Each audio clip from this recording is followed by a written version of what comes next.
नमस्कार, नमस्ते, राधे राधे साथियों। टारगेट विद पार्थ में आप सबका स्वागत और अभिनंदन है। आज हम लोग आंख वाली दृष्टि से अंतर्राष्ट्रीय प्रकरण को तैयार करेंगे। क्यों दोस्तों इतना समय लगा? क्योंकि आपने देखा होगा और मैंने टेलीग्राम ग्रुप पर पोस्ट भी किया है, वो पीडीएफ डाली है जो अपडेट करने के लिए घटना चक्र वालों ने दी है। मतलब उन्होंने जो पहले मैगजीन थी वो केवल और केवल सितंबर तक थी। अभी जो अलग से उन्होंने पीडीएफ दी है उसमें अक्टूबर का भी करंट अफेयर्स है, इसके साथ ही नवंबर का भी कुछ करंट अफेयर्स उसमें शामिल किया गया है। तो वो अपडेट करने के लिए दी गई है, तो उसको भी मैंने इसमें समाहित किया है, इसलिए ये वीडियो देखना आपको ज़रूरी है। दूसरी बात, जो अंतर्राष्ट्रीय प्रकरण है उसमें एक बड़ी संख्या में सूचकांक हैं। उन सभी सूचकांकों को मैंने बहुत ही आसान भाषा में और ट्रिक्स के ज़रिए ऐसे तैयार करके तुमको दिया है इस वीडियो में कि तुम कभी भूल नहीं पाओगे। आपके इर्द गिर्द से जो भी आसान ट्रिक्स बन सकते हैं उनको मैंने यहाँ पर लगा के चीज़ों को सरल करने का प्रयास किया है। इसलिए वीडियो को यार तुम शेयर ज़रूर करना और लाइक भी करना। जितने लोग देखते हो यार तुम लोग उतना लाइक नहीं करते हो। वीडियो की रीच बहुत कम है, लोगों तक पहुँच ही नहीं रहा है, और जब ऐसा होता है तो फिर उत्साह घट जाता है और चीज़ें शिथिल पड़ने लगती हैं। इसलिए आपसे अनुरोध है कि लाइक करिए ज़्यादा से ज़्यादा और शेयर करिए। चलो आगे बढ़ते हैं, गाड़ी आगे बढ़ाते हैं। सबसे पहले वैश्विक नवाचार सूचकांक को देखेंगे। वैश्विक नवाचार सूचकांक को देखेंगे 2024, इसको बीपो जारी करता है। अच्छा, सूचकांकों पर मैंने एक छोटी सी वीडियो और दी है, उसको देख लोगे तो इनको थोड़ा विस्तार से मैंने दिया है, लेकिन यहाँ पर भी जो इम्पोर्टेंट है उसी का मैंने यहाँ पर विस्तार किया है। तो बीपो वैश्विक नवाचार सूचकांक को जारी करता है। इंडिया की रैंक उसमें 39 है। पिछले वर्ष कितनी थी? 40 थी। इसका मतलब क्या हुआ? इसका मतलब ये हुआ एक पायदान ऊपर गया है इंडिया, मतलब सुधार हुआ है। अगर कभी कथन बना के इस तरह से पूछ ले क्वेश्चन तो तुम इसको सही कर देना। फिर है पर्यटन विकास सूचकांक 2024, इसमें भी भारत को 39वां स्थान मिला है। इसको जारी कौन करता है? तो वर्ल्ड इकोनॉमिक फोरम जारी करता है। फिर है विश्व प्रतिस्पर्धात्मकता सूचकांक, इसमें भी भारत को 39वां स्थान मिला है। अब तीनों सूचकांकों में भारत को 39वां स्थान मिला है। कैसे याद रखना, वो ट्रिक देख लो। पर्यटन, जब आदमी घूमता फिरता है तो नए नए आइडिया आते हैं, उससे नवाचार को बढ़ावा मिलता है, और जब नई नई चीज़ें, नए नए आविष्कार होते हैं नवाचार के जरिए तो क्या होता है? कंपटीशन बढ़ता है। तो तीनों को जोड़ लेना और 39 कर देना, तो तुम भूलोगे नहीं। फिर करें वैश्विक शांति सूचकांक की बात। इसमें इंडिया को 116वां स्थान हासिल हुआ है।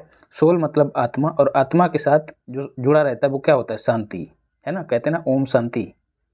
तो शांति मतलब आत्मा की, और आत्मा मतलब सोल, सोल मतलब 16। तो 116वां स्थान भारत का है वैश्विक शांति सूचकांक में।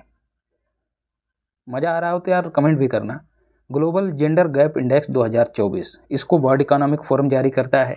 भारत का स्थान 129वां है। कैसे याद रखना है? जब एक महिला, एक वुमेन को दो चीज़ें दे दी जाती हैं, शिक्षा और रोजगार, जब उसको, एक महिला को दो चीज़ें दे दी जाती हैं, शिक्षा और रोजगार, तो वो क्या बन जाती? नारी शक्ति। नवरात्रि है ना, नव बहुत ही मतलब शक्ति को प्रदर्शित करने वाला अंक है। नवग्रह भी होते हैं, नवरात्रि भी होती, तो नव को शक्ति से जोड़ना, और वो शक्ति कौन सी? नारी शक्ति। तो 129वां स्थान है ग्लोबल जेंडर गैप में, 129। फिर जलवायु परिवर्तन प्रदर्शन सूचकांक 2024, इंडिया को 7वां स्थान हासिल हुआ है। अच्छा, जब जलवायु में परिवर्तन होता है तो क्या उसको आसानी से देखा जाएगा? नहीं, उसको हमें देखना पड़ेगा ठहर के। देखना मतलब बाज करना। तो इसको जारी कौन करता है? जर्मन बाज। और ये जब प्रभाव होता है जलवायु परिवर्तन का तो वो किसी एक व्यक्ति पे नहीं पड़ता है, तो वो किस पे पड़ता है? सभी पर पड़ता है। तो एक साथ सबको सामना करना पड़ता है जलवायु परिवर्तन का। मतलब जलवायु परिवर्तन प्रदर्शन सूचकांक में भारत की रैंक 7 है। एक साथ मतलब इकलौता 7। वैश्विक प्रकृति संरक्षण सूचकांक की बात करें तो इसमें भारत को 176वां स्थान हासिल हुआ है।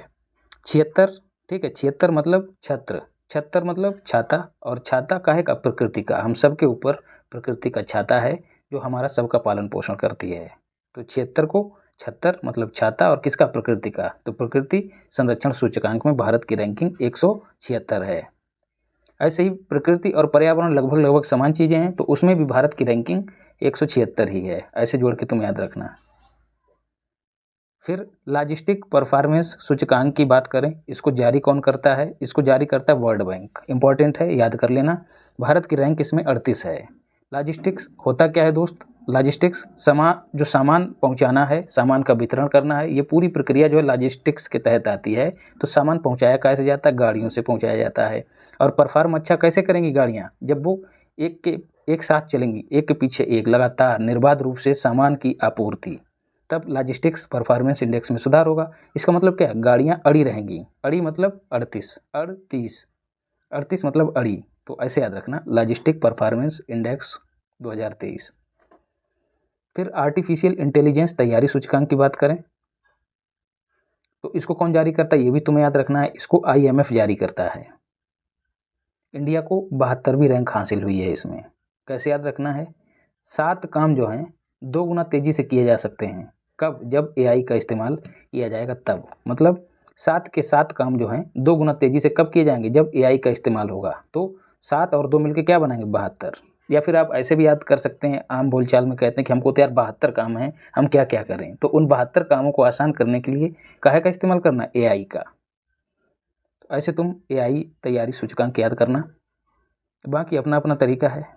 लॉजिस्टिक परफॉर्मेंस सूचकांक कर ही लिया है। मानव स्वतंत्रता सूचकांक 2024। फ्री की बात हो रही है। फ्री मतलब फ्रेजर इंस्टीट्यूट इसको जारी करता है। भारत को 109वां स्थान इसमें मिला है। भ्रष्टाचार बोध सूचकांक की बात करें तो ट्रांसपेरेंसी इंटरनेशनल इसको लॉन्च करता है। इसका मुख्यालय बर्लिन में है। बर्लिन कहाँ, ये तुम बताओ कमेंट बॉक्स में जाके।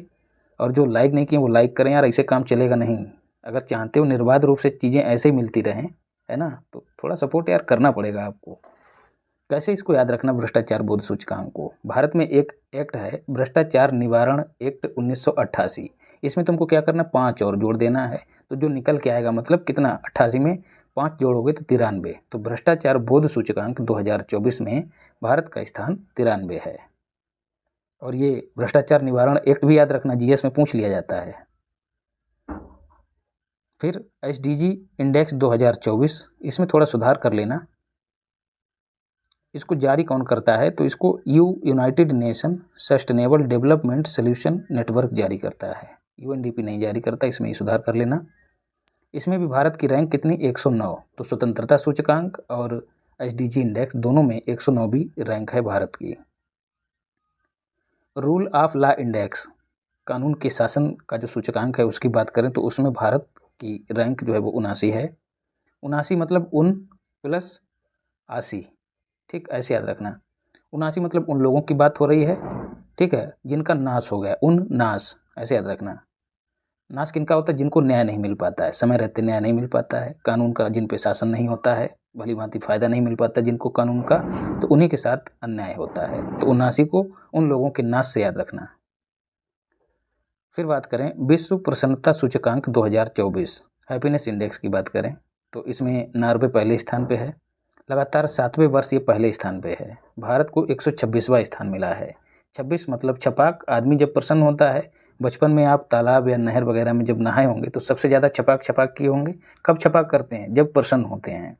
तो 26 मतलब छपाक। 126 सूचकांक जो है प्रसन्नता, 126 जो रैंक है वो प्रसन्नता सूचकांक में है भारत की। और यहीं पर एक फैक्ट तुम ये भी याद रखना कि जो वर्ल्ड हैप्पीनेस समिट 2024 है उसका आयोजन कहाँ किया गया? लंदन में किया गया। वर्ल्ड गिविंग इंडेक्स 2024, गिविंग मतलब देने वाली बात हो रही है। कौन सा देश देने में कितना उदार है, इस आधार पर रैंक तैयार की गई है। तो इंडिया को इसमें 26वां स्थान हासिल हुआ है। इंडोनेशिया को पहला स्थान हासिल हुआ है। कैसे याद रखना है? 26 कैसे बना है? 2 और 6 से मिलकर बना है। जब लगातार देते हैं हम किसी को तो सामने वाला क्या होता है? छक जाता है। जैसे कहते नहीं, हमने छक के खा लिया या हम छक गए। हमारे इधर तो ये शब्द इस्तेमाल होता है, आपके यहाँ होता हो या ना होता हो। मैंने अपने यहाँ के आधार पे इस ट्रिक को बनाया है। तो जब छक जाता है, लगातार उसको देते रहोगे तो वो छक जाएगा। तो 26 मतलब छकने की बात हो रही है। तो गिविंग इंडेक्स में भारत की रैंक 26 है। विश्व भूख सूचकांक की बात करें तो ये भी याद रखना, जारी कब हुआ? अक्टूबर 2024 में इसको जारी किया गया। इसमें बेलारूस एकदम ऊपर है। इंडिया को 127 देशों में 105वां स्थान हासिल हुआ है। ठीक है, कैसे याद रखना है? ये बीच में 0 है ना, ये दिखा रहा है कि गैप है अभी भी। तो सुधार तो हुआ है पिछले वर्ष की तुलना में। ये भी आप अगर वो कथन बना के पूछ ले तो आप कहना कि सुधार हुआ है। पिछली बार रैंक इसकी जहाँ तक मुझको याद है 111 थी। ज़रा एक बार क्लियर कर देना आप लोग कमेंट बॉक्स में। 111 रैंक थी पिछली बार, और भारत को इसमें गंभीर श्रेणी वाली सूची में रखा गया है। इसका स्कोर कितना है भारत का? तो 27.3। फिर पेंशन सूचकांक की बात करें तो पेंशन मतलब 45, 45 मतलब पेंशन, पास से पेंशन, पास से 45, 45वां स्थान भारत को मिला है। आर्थिक स्वतंत्रता सूचकांक की बात करें तो इसमें भारत को फिर से 126वां स्थान मिला है। ठीक है, और किस में मिला है? वर्ल्ड हैप्पीनेस इंडेक्स, अभी मैंने पीछे पढ़ाया था, छपक छपाक। ठीक है, जब आर्थिक रूप से स्वतंत्र होता है व्यक्ति तो क्या होता है? उसके पास पैसा आता है, पैसा आएगा तो स्विमिंग पूल में जाएगा, स्विमिंग पूल में जाएगा तो क्या करेगा? छपक छपाक करेगा, मतलब 126वां स्थान मिला है भारत को आर्थिक स्वतंत्रता सूचकांक में भी। मानव विकास सूचकांक की बात करें, बीएस का मतलब विकास सूचकांक है, ये सब शॉर्ट फॉर्म है जो मैं लिखने से बचने के लिए लिख देता हूँ। इसको कौन जारी करता है? इसको यूएनडीपी जारी करता है। इसका मुख्यालय भी तुमको पता होना चाहिए, न्यूयॉर्क में है। इसमें भारत को 193 देशों में से 134वां स्थान हासिल हुआ है। पिछली बार 135 था, ये बात भी तुम्हें याद रखना। भारत का स्कोर कितना है? 0.64, ये भी याद रखना। और भारत को मध्यम मानव विकास वाला देश कहा गया है, ये भी याद रखना। अब इस 134 को कैसे याद रखना है? बिखरा हुआ आदमी जब विकास से प्रभावित होने लगता है, उस पर वो विकसित होने लगता है, उसका विकास होने लगता है, तो वो क्या होता है? संगठित होने लगता है। संगठित होना मतलब इकट्ठा होना। और हमारे यहाँ किसी चीज़ को, जैसे कोई कपड़ा है फैला हुआ है तो कहते हैं इसको चौंती कर लो। ठीक है, इकट्ठा करना, उसको चौंती करना कहते हैं। तो उसी 34 याद रखना, 34, 134। जब मानव विकसित होगा तो वो इकट्ठा होगा, मतलब 34 होगा, तभी काम 35 होगा। ये कहावत भी है कि काम 35 हो गया। तो काम मानव का 35 कब होगा? जब वो पहले 34 होगा, मतलब विकसित होगा। अच्छा, इस रिपोर्ट का शीर्षक क्या था? ब्रेकिंग द ग्रिड लॉक, ये भी याद रखना। गणना इसकी किसके आधार पर की जाती है? ली के आधार पर की जाती है, यहाँ पर सुधार कर लेना। एक तो हो गया लाइफ एक्सपेक्टेंसी, ठीक है, जीवन प्रत्याशा, और दूसरे ई का मतलब हो गया एजुकेशन, और ई नहीं, यहाँ पर आई है। ठीक है, तो उसका मतलब हो गया इनकम। तो लाइफ, एजुकेशन और इनकम, इन तीनों को आधार बना के सूचकांक जारी किया जाता है, ये भी याद रखना। तुमको ये पता भी होना चाहिए कौन कौन से आधार हैं, और इनकी संख्या भी पता होनी चाहिए। कितने आधार हैं? 3। अवधारणा जो है इसकी किसने दी थी? तो महबूब उल हक। ये कहाँ के थे? महबूब उल हक पाकिस्तान के थे। और दूसरे भारतीय मूल के अर्थशास्त्री जिनको नोबेल मिला है अर्थशास्त्र का, अमर्त्य सेन, इन दोनों ने मिलकर इसकी अवधारणा को प्रतिपादित किया था। पहली बार प्रकाशन इसका कब हुआ था? 1990 में। फिर इसको लॉन्च करने की एक नई प्रक्रिया अपनाई गई 2010 में। ठीक है, 8+ का मतलब है एड हुई। फिर इसमें लैंगिक विकास को कब शामिल किया गया? 2014 में। और इसी आधार पर मैक्सिमम असमानता वाला देश, लैंगिक असमानता वाला देश यमन है, ये भी याद रखना। और इस वर्ग में भारत को 108वां स्थान हासिल हुआ है। फिर बात करें ऊर्जा संक्रमण सूचकांक की, वर्ल्ड इकोनॉमिक फोरम इसको जारी करता है। इंडिया को 63वां, याद करो यार, याद करो, कभी तुम ऐसे भी लिखते थे 63 को। ठीक है, एक कहावत भी है, कई नेम मुँह जुर्रम जुर्रा, मुँह जुड़े हुए हैं, किसके किसके? 6 और 3 के। ऊर्जा का संक्रमण कब होगा? ठीक है, जब ये मुंह आपस में जुड़े रहेंगे। ठीक है, ऊर्जा का संक्रमण जब मुंह जुड़े रहेंगे। ठीक है, तो 6 से 3 की ओर जा रही है ऊर्जा, संक्रमण हो रहा है ऊर्जा का। ठीक है, ऊर्जा संरक्षण का एक नियम भी है कि ऊर्जा अधिक से कम की ओर बहती है। तो वर्ल्ड इकोनॉमिक फोरम इसको जारी करता है। भारत का स्थान 63वां है। और इसी में एक फैक्ट दिया हुआ है दृष्टि में, COP26। देखो 26 की बात आई है, 26 की बात आई तो याद करो छपाक। छपाक किस में होता है? ग्लास में। तो जो COP26 हुआ था वो ग्लासगो में हुआ था। ठीक है, ग्लासगो यूके में, ऐसे याद रखना। ग्लासगो में हुआ था 2021 में। और वहाँ पर 3 लक्ष्य निर्धारित किए गए थे, इनको तुम जहन में डाल लेना। एक तो था इमिशन इंटेंसिटी, जो उत्सर्जन की तीव्रता है वो 2030 तक उसमें 45% की कटौती की जाएगी। इसके साथ ही नेट जीरो इमिशन का लक्ष्य निर्धारित किया गया 2070 तक। इसके साथ ही एक और लक्ष्य था, 2030 तक जो भारत की ऊर्जा क्षमता है वो 50% गैर जीवाश्म ईंधन से तैयार की जाएगी, याद रखना। तो तीनों ये लक्ष्य याद रखना COP26 से संबंधित हैं। और यहीं पे देख लेते हैं कार्बन उत्सर्जन या फिर ग्रीन हाउस गैसों के उत्सर्जन में चाइना पहले स्थान पे है, यूएसए दूसरे स्थान पे है, इंडिया तीसरे स्थान पे है। ऐसे ही पावर इंडेक्स की बात करें तो उसमें यूएसए पहले स्थान पे है, चाइना दूसरे स्थान पे है और इंडिया तीसरे स्थान पे है। ऐसे ही यूनिकॉर्न इंडेक्स की बात करें तो उसमें भी यूएसए पहले स्थान पे, चाइना दूसरे पर और इंडिया तीसरे पर। तो तीनों ही सूचकांकों में भारत को तीसरी रैंक प्राप्त हुई है, याद रखना। फिर वैश्विक प्रेस स्वतंत्रता की बात करें इसको जिस थीम के आधार पर जारी किया गया वो क्या थी, ए प्रेस फॉर द प्लानेट। याद कर लेना भैया, बहुत महत्वपूर्ण है। नॉर्वे पहले स्थान पे है। इंडिया को 159वां स्थान हासिल हुआ है, पिछली बार 180वां था, मतलब सुधार दर्ज किया है इंडिया ने। कैसे याद रखना है, एक पत्रकार ऐसा आया जिसने सुधार किया, अच्छा काम किया उन 60 के मुकाबले। 60 कौन, मूर्ख, जो मूर्ख लोग हैं जो पत्रकारिता करते हैं, जिनकी वजह से भारत की रैंक नीचे जाती है, तो उन 60 पर एक पत्रकार भारी पड़ा। ठीक है, 60 का मतलब 59, ठीक, और एक मतलब एक पहले वाला, तो 159 को कैसे याद रखना, 59 को याद करके। इसको जारी कौन करता है, यहाँ पर प्रेस स्वतंत्रता की बात हो रही है, तो प्रेस की स्वतंत्रता कब होगी, जब एक पत्रकार बॉर्डर टू बॉर्डर घूमेगा, उसको रोका ना जाए, तो इसको कौन जारी करता है, रिपोर्टर्स विदाउट बॉर्डर्स। ये कहाँ है, फ्रांस में। यार तुम लोग अपना अपना सपोर्ट बनाओ तब काम चलेगा, पता नहीं क्यों यूट्यूब भेदभाव कर रहा है, जाने क्या। पिछली बार की तुलना में बहुत कम व्यूज आ रहे हैं। बौद्धिक संपदा सूचकांक की बात करें तो इसमें यूएसए पहले स्थान पे है, इंडिया को 42वां स्थान हासिल हुआ है। तो 42 बौद्धिक ऐसे याद रखना, 45 पेंशन ऐसे याद रखना, 42 बौद्धिक, 42 में भी बा है और बौद्धिक संपदा सूचकांक में भी बा है, ऐसे याद रखना।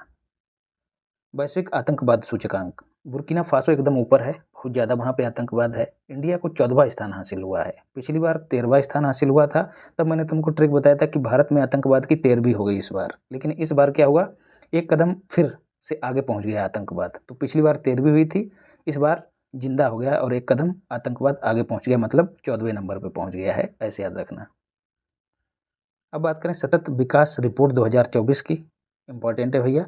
एसडीजीज की बात करें तो कुल 17 हैं, उसमें 169 उपलक्ष्य हैं। 2015 में इसको अंगीकृत किया गया और 2016 में लागू हो गए, ठीक जैसे संविधान में हुआ था। जून 2024 में रिपोर्ट जारी की गई, किसने जारी की, UNSDSN, United nation sustainable development solution network. इसकी थीम याद रखनी है, SDGs and UN summit of the future, याद रखना अच्छे से। 9वां संस्करण था। 12वां डोज इनको प्राप्त करने में पहले स्थान पे है। इंडिया को 109वां स्थान हासिल हुआ है 193 देशों में, तो 9वां स्थान 109 में 9 है, यही इसका संस्करण है 9, ऐसे याद रखना। 109वां स्थान हासिल हुआ है। फिनलैंड पहले स्थान पे है और दक्षिण सूडान, मैप में देखोगे तो दक्षिण कहाँ, नीचे, तो दक्षिण सूडान एकदम नीचे है।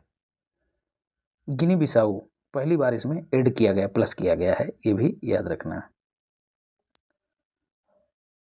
कास्ट ऑफ लिविंग सिटी की बात करें तो सबसे महंगे शहरों में हांगकांग पहले स्थान पे है। अबूजा जो है वो सबसे सस्ता शहर है, अफ्रीकी है। इंडिया में सबसे महंगा शहर कौन सा है, मुंबई। चाहो तो रैंक देख लेना, नहीं तो छोड़ देना, 136वां स्थान है। ग्लोबल लिवेबिलिटी इंडेक्स की बात करें तो रहने योग्य शहरों में वियना पहले स्थान पे है, ऑस्ट्रिया की राजधानी है, और सीरिया की राजधानी दमिश्क एकदम नीचे है। पश्चिमी यूरोप जो है वो सर्वाधिक रहने योग्य क्षेत्र है, ये भी याद रखना। पर्यावरण प्रदर्शन सूचकांक की बात करें तो ये द्विवार्षिक इंडेक्स है, मतलब हर 2 साल पे जारी किया जाता है। येल सेंटर के द्वारा इसको जारी किया जाता है, और जो पर्यावरण में बदलाव के खिलाफ पत्थर की तरह खड़ा है, स्टोन की तरह खड़ा है, तो वो है एस्टोनिया। और इंडिया को 176वां स्थान हासिल हुआ है। कैसे मैंने तुमको याद कराया था, 76 मतलब 76, तो प्रकृति संरक्षण सूचकांक और पर्यावरण प्रदर्शन सूचकांक दोनों में 176वां स्थान है भारत का। ग्रीन हाउस गैसों के उत्सर्जन में मैं पहले ही बता चुका हूँ, चाइना पहले स्थान पे, यूएसए दूसरे स्थान पे, इंडिया तीसरे स्थान पे। और यहाँ पर एक बात और की गई है कि विगत दशक की तुलना में भारत में ग्रीन हाउस गैसों के उत्सर्जन में 32% की वृद्धि हुई है। तो इस तरह की चीज़ें कभी कभी कथन के रूप में पूछ ली जाती हैं। फिर बात करें वैश्विक बहुआयामी गरीबी सूचकांक, मोस्ट इंपॉर्टेंट है। जारी कब किया गया, ये डेट भी तुम याद कर लेना, 17 अक्टूबर को जारी किया गया। किसके द्वारा, UNDP और ऑक्सफोर्ड के द्वारा, यूनाइटेड नेशन डेवलपमेंट प्रोग्राम। विषय याद रखना है, पॉवर्टी एम्ड कॉन्फ्लिक्ट। और कहा गया है कि 1.1 बिलियन लोग जो हैं गंभीर MDP मल्टी डायमेंशनल पॉवर्टी से ग्रस्त हैं पूरी दुनिया में। इन 1.1 बिलियन लोगों में 48% उप सहारा अफ्रीकी क्षेत्र से हैं और 35% जो हैं वो दक्षिण एशिया से हैं। तो दोनों को अगर मिला दिया जाए तो 83% लोग जो हैं, जो बहुआयामी गरीबी से ग्रस्त हैं, वो दोनों क्षेत्रों में निवास करते हैं, दक्षिण एशिया और उप सहारा अफ्रीकी क्षेत्र में। तो अगर कथन बना के पूछ ले तो तुम अब भटकना मत, गाड़ी अपनी रेस बढ़ा के पार कर देना। और यहीं पर इसी 83 तुम याद रखना कि 83.7% जो 1.1 बिलियन लोग हैं ना, इनमें 83.7% लोग ग्रामीण क्षेत्रों से हैं जो MPI से ग्रस्त हैं। 40% गरीब जो हैं युद्ध वाले देशों में से या फिर उन देशों से है जहां पर राजनीतिक अस्थिरता होती है, तख्तापलट होता है और भी समस्याएं, गृह युद्ध होते हैं, उन देशों से है। जैसे कि देख सकते हो कि जो मिडिल ईस्ट में संघर्ष चल रहा है, तो कहीं ना कहीं वहाँ लोग गरीबी का दंश झेल रहे हैं, और सामान्य गरीबी नहीं, बहुआयामी गरीबी, कई तरीके की गरीबी। और कहा गया है कि ये जो युद्धग्रस्त क्षेत्र हैं या अस्थिर क्षेत्र हैं, देश हैं, वो 3 गुना ज़्यादा, जो सामान्य देश में गरीबी है उससे 3 गुना ज़्यादा गरीब होते हैं। तो याद रखना, तो ये जो युद्ध वगैरह हो रहे हैं इनसे गरीबी बढ़ रही है। शीर्ष MPI multi dimensional poverty index में शीर्ष देश कौन सा है? इंडिया। यहाँ पर कितने लोग गरीब हैं? 234 मिलियन। दूसरा स्थान पाकिस्तान का है। आधार क्या होता है इसको तैयार करने का? स्वास्थ्य, शिक्षा और जीवन स्तर, 3 आधार होते हैं। इन आधारों पर 10 संकेतक लगाए जाते हैं। ठीक है, स्कूल में समय बिताने के आधार पे, खाना मिलने के आधार पे, जलाने योग्य लकड़ी, ये सब चीज़ें होती हैं, मिल रही है कि नहीं मिल रही है, इन सब चीज़ों के आधार पे ये इंडेक्स तैयार किया जाता है। इंडिया ने MPI में कमी लाने में उल्लेखनीय सफलता हासिल की है, ये कथन भी याद रखना। और India multi poverty index, India का मूल्य कितना है? 0.069। 2005 में कितना था? 0.28। मतलब लगातार इंडिया सुधार कर रहा है। अगला है एनर्जी इफिशियंसी हब। स्थापना इसकी 2019 में हुई थी, लेकिन इसको 2021 में लॉन्च किया गया था। मुख्यालय इसका या फिर सचिवालय पेरिस में है। पेरिस फ्रांस की राजधानी है। संस्थापक देशों में भारत नहीं था। कुल 16 सदस्य थे, जिनमें से 5 तो वही आ जाते हैं P5 कंट्रीज, जो यूनाइटेड नेशन सिक्योरिटी काउंसिल में स्थायी देश हैं। USA, चाइना, रूस, UK और फ्रांस। इनको अच्छे से याद कर लेना। 5 तो ये हो गए, प्लस 11 और, लेकिन भारत नहीं है। अभी चर्चा में क्यों है एनर्जी इफिशियंसी हब? क्योंकि इंडिया को इसमें शामिल करने के लिए मंजूरी मिल गई है। कैबिनेट ने 3 अगस्त को इसके प्रस्ताव पर हस्ताक्षर कर दिए हैं। भारत में इसका कार्यान्वयन कौन करेगा? तो इसका कार्यान्वयन ब्यूरो ऑफ एनर्जी इफिशियंसी करेगा भारत का। तो ये भी याद रखना। और इसमें शामिल होने से भारत को लाभ क्या मिलेगा? जैसा कि तुम देख ही रहे हो, एनर्जी इफिशियंसी हब है, तो इसमें ऊर्जा की बचत होगी। किस तरह से बचत हो, उन पे नई नई चीज़ें भारत को सीखने को मिलेंगी। इसके साथ ही भारत में ऊर्जा की बचत होगी, तो चीज़ें सस्ती होंगी। ठीक है, सस्ती होंगी तो लोगों को आसानी रहेगी खरीदने में, उत्पादन बढ़ेगा, और इस तरह से पूरी चेन बनी हुई है। इसके साथ ही नई टेक्नोलॉजीज़ सीखने को मिलेंगी, और इसके साथ ही भारत को अंतर्राष्ट्रीय लेवल पे एक नई पहचान मिलेगी कि भारत इस हब में शामिल हो गया है। याद रखना, चाइना तो है लेकिन पाकिस्तान इसमें शामिल नहीं है। तो इस तरह से दोस्तों हमने एक हिस्सा कंप्लीट कर लिया है। थोड़ा सा छिटपुट हिस्सा बचा हुआ है, वो अगली वीडियो में दे दूंगा। और तुम जो है यार अपना प्रेम और स्नेह दिखाओ, कमेंट बॉक्स में दिखाओ और लाइक वाले बटन पे दिखाओ। बढ़िया से दबाओ, उसको दबाओ फटाक से।